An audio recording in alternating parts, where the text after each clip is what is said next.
വല്ലാത്ത സ്വഭാവം ചെറുപ്പത്തിൻ്റെതാവും. അതെന്താ അങ്ങനെ പറഞ്ഞത്? നല്ല സ്നേഹമുള്ള പയ്യനാണല്ലോ, ഒരഹങ്കാരവുമില്ല. എന്തോ ഞങ്ങൾക്ക് അങ്ങനെ തോന്നിയില്ല. അതെന്തോ ആട്ടെ, ഒരു പാവപ്പെട്ട അധ്യാപകനെ കൊണ്ട് കഴിയാവുന്നത് പോലൊക്കെ ഇവളെ പഠിപ്പിച്ചു.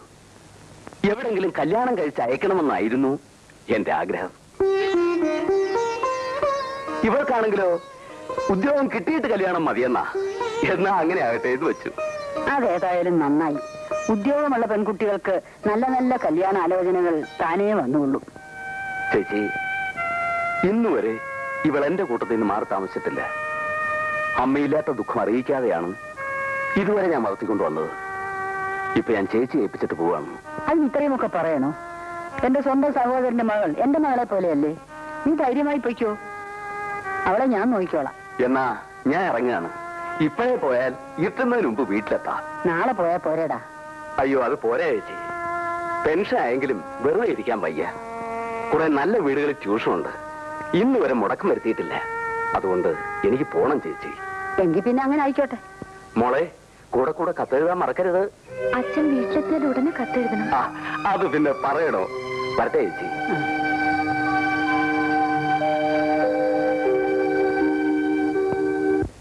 നിങ്ങളെപ്പോലുള്ള എഞ്ചിനീയർമാർ ഞങ്ങളെപ്പോലുള്ള കോൺട്രാക്ടർമാരെ ഇങ്ങനെ ശത്രുക്കളായിട്ട് കാണരുത്. ഞാൻ അങ്ങനെ ഒരാളല്ല. പക്ഷെ ഇതുപോലുള്ള കാര്യങ്ങളിൽ ഞാൻ എന്തെങ്കിലും ചെയ്യുമെന്ന് പ്രതീക്ഷിക്കാൻ വേണ്ട. ഇനിയും ഇതിങ്ങനെ സംസാരിച്ചു തീട്ടിട്ട് കാര്യമില്ല. ഞാൻ എന്ത് ചെയ്യണമെന്ന് സാറ് പറഞ്ഞേക്ക്, അതുപോലെ ചെയ്തേക്കാം. ഒന്നുകൂടി വ്യക്തമാക്കാം. ഞാൻ എത്ര രൂപ തരണം? സാറ് തുറന്നു പറഞ്ഞോളൂ. നിങ്ങൾ അവിടുന്ന് എഴുതേക്കണം. മിസ്റ്റർ. എന്റെ പേര് ബാലകൃഷ്ണൻ. രാജ്യം നശിച്ചാലും ജനങ്ങൾ മരിച്ചാലും പണം മാത്രം കിട്ടിയാൽ മതി എന്ന് കരുതുന്ന ഒരു എഞ്ചിനീയറല്ല ഞാൻ. അങ്ങനെയുള്ള മഹാന്മാരുണ്ടെന്ന് എനിക്കറിയാം. അവരോട് സംസാരിക്കുന്ന പോലെ എന്നോട് സംസാരിച്ചത് ഇപ്പൊ ഞാൻ ക്ഷമിച്ചിരിക്കുന്നു. ഞാൻ പോകാം. പക്ഷേ സാറ് തന്നെ സർട്ടിഫിക്കറ്റ് എന്റെ ഓഫീസിൽ കൊണ്ട് തരും. അതിന്റെ സൂത്രം എനിക്ക് മനസ്സിലായില്ലല്ലോ. മന്ത്രവാദമോ മാജിക്കോ? അത് കാണുമ്പോ മനസ്സിലായിക്കോളൂ. നിങ്ങൾ പണക്കാരനാണല്ലോ. പോരെങ്കിൽ മന്ത്രിതലത്തിൽ സ്വാധീനമുണ്ട്. ഈ ചെറിയ കാര്യത്തിന് അവരെ ബുദ്ധിമുട്ടിക്കണ്ടെന്നാ കരുതിയിരുന്നത്. അവർ ബുദ്ധിമുട്ടെന്ന് എനിക്കറിയാം. പക്ഷെ ഒരു കാര്യം, ഏത് നിമിഷവും തകർന്നു വീഴാവുന്ന ഒരു പാലത്തിന്റെ കംപ്ലീഷൻ സർട്ടിഫിക്കറ്റ് എഴുതി തരാതെ ഉദ്യോഗത്തിൽ തുടരാൻ നിവൃത്തിയില്ലെന്ന് വന്നാൽ എന്റെ ഉദ്യോഗം തന്നെ മുഖത്തെ ഞാൻ വലിച്ചെറിയും. എന്നാൽ ധരിക്കാൻ സർട്ടിഫിക്കറ്റ് അല്ല. അണ്ടർസ്റ്റാൻഡ്? Get out.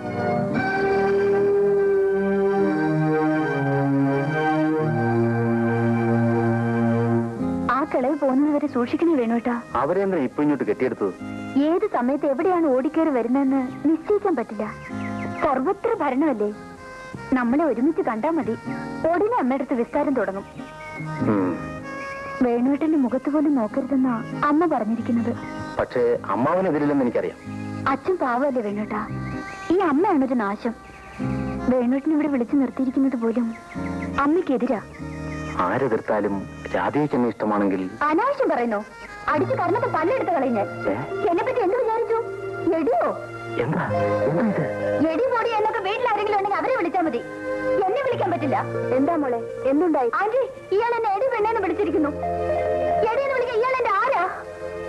അടങ്ങ് മോളെ, ഞാൻ ചോദിക്കാമല്ലോ. എന്താടാ ഉണ്ടായത്? എടി പെണ്ണെന്നൊന്നും ഞാൻ വിളിച്ചില്ല. ആഹാ, വിളിച്ചില്ലേ?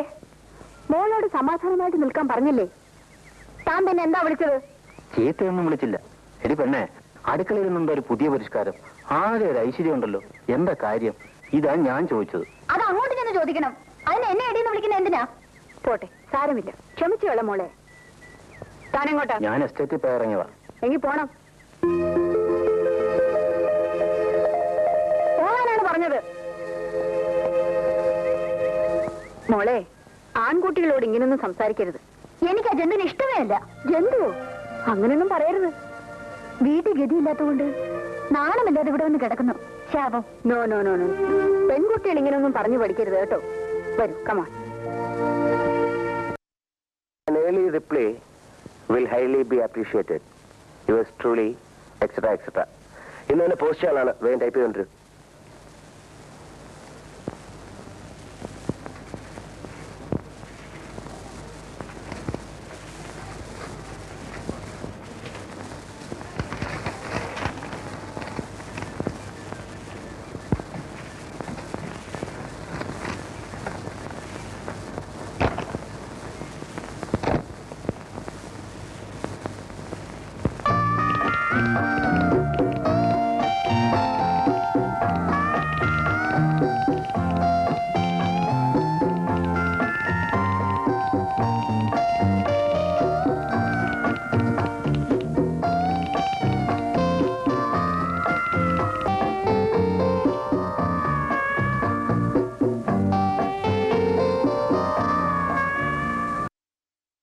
Excuse me sir.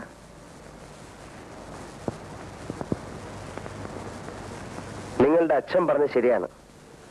നിങ്ങൾ എനിക്ക് തലവേദന ഉണ്ടാക്കില്ല. എല്ലാം ഭംഗിയായിരിക്കുന്നു. Very good, keep it up. Thank you sir. എനിക്ക് അത്ഭുതം തോന്നുന്നു.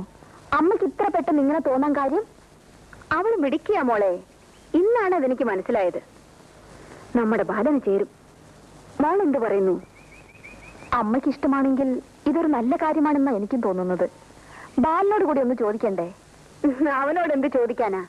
ഞാൻ തീരുമാനിക്കും, അവൻ അനുസരിക്കും. അല്ലാതെന്താ? തമ്പിയോട് ഇന്ന് തന്നെ സംസാരിച്ചാലോ? അത് വേണ്ട അമ്മേ. ബിന്ദുവിന്റെ അച്ഛനോട് ഞാനിത് പറയാം. അങ്ങനെ അദ്ദേഹം വഴി അവരുടെ ഭാഗത്തുനിന്ന് വരട്ടെ ആലോചന. അതല്ലെന്ന് നമുക്ക് അന്തസ്. Very good. നീ ഞാൻ വിചാരിച്ച പോലെ ഒന്നല്ലല്ലോടി. നിനക്ക് ബുദ്ധിയുണ്ടല്ലോ. അങ്ങനെ തന്നെ മതി.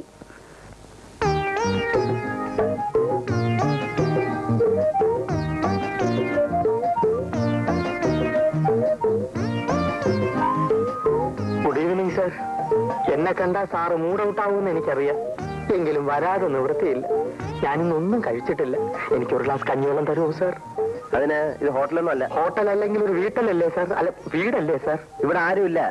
എല്ലാരും വെക്കേഷൻ പോയിരിക്കുക. ഞാൻ ആഹാരം കഴിക്കുന്ന പോലെ ഹോട്ടലിൽ നിന്നാ. അയ്യോ സാർ, സാറ് ഹോട്ടലിൽ നിന്നാണ് ആഹാരം കഴിക്കുന്നത്? നല്ല വയറല്ലേ സാർ? എന്തിനാ അത് കേടാക്കി കളയുന്നത്? സാറിന് നല്ല ഒന്നാന്തരം ചാപ്പാട് ഞാൻ ഉണ്ടാക്കി തരാം. ഈ സുഗുണേന്ദ്രൻ ഉണ്ടാക്കി തരാം. വേണ്ട വേണ്ട, ഇവിടെ പാചകക്കാരൊക്കെ ഉണ്ട്. വെക്കേഷൻ പാർട്ടി തിരിച്ചു വരുമ്പോ അവരൊക്കെ വന്നോളൂ. അവര് വന്നോട്ടെ സാർ. അതുവരെ ഞാൻ പാചകം ചെയ്യാം. അതുകൊണ്ടുള്ള ഗുണങ്ങൾ പലതാണ്. ഒന്ന്, സാറിന് നല്ല ആഹാരം കഴിക്കാം. രണ്ട്, അത്രയും ദിവസമെങ്കിലും എനിക്ക് പട്ടിണിയില്ലാതെ കഴിയാം. മൂന്ന്, സാറിന് ഇഷ്ടപ്പെട്ട് എന്തെങ്കിലും തന്നാൽ അതെനിക്ക് വീട്ടിലോട്ട് അയക്കാം. തൊഴിലില്ലാത്ത ഒരു അഭ്യസ്ത വിദ്യന്റെ ദയനീയമായ അപേക്ഷയാണ് സാർ. സാർ എന്നെ കൈവടിയരുത്. അതിരിക്കട്ടെ, തനിക്ക് പാചകം ചെയ്യാൻ അറിയോ? എന്നോട് ഈ ചോദ്യം ചോദിച്ചാൽ തീരെ ശരിയായില്ല. സാർ എന്നെ ഒന്ന് പരീക്ഷിച്ച് നോക്കണം. ഞാൻ നല്ല ഒന്നാന്തരം പാചകക്കാരനാണ് സാർ. അവാർഡ് പാചകക്കാരൻ. പിന്നെ റെക്കമെൻഡ് ചെയ്യാൻ ആളില്ലാത്തതുകൊണ്ട് എനിക്ക് അത് ഇതുവരെ കിട്ടിയില്ല. ശരി, തന്നെ ഒന്ന് പരീക്ഷിച്ച് നോക്കിയിട്ട് ബാക്കി കാര്യം. വാ, മതി മതി, തൊഴുതു മതി, വാ.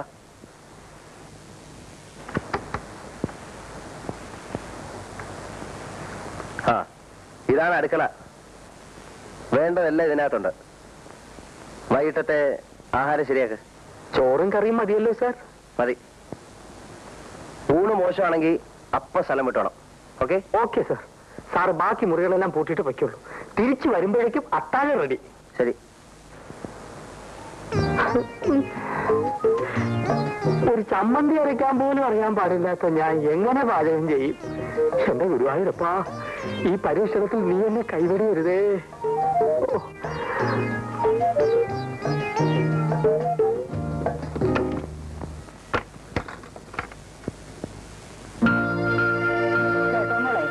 നിന്റെ അച്ഛന്റെ കൈയും പിടിച്ച് ഞാൻ പാലക്കയെ കൂടെ വരികയായിരുന്നു. നടുക്കി വന്നപ്പോ നിന്റെ അച്ഛനെ കാല് തെറ്റി പൊത്തോന്നൊരു വീഴ്ച.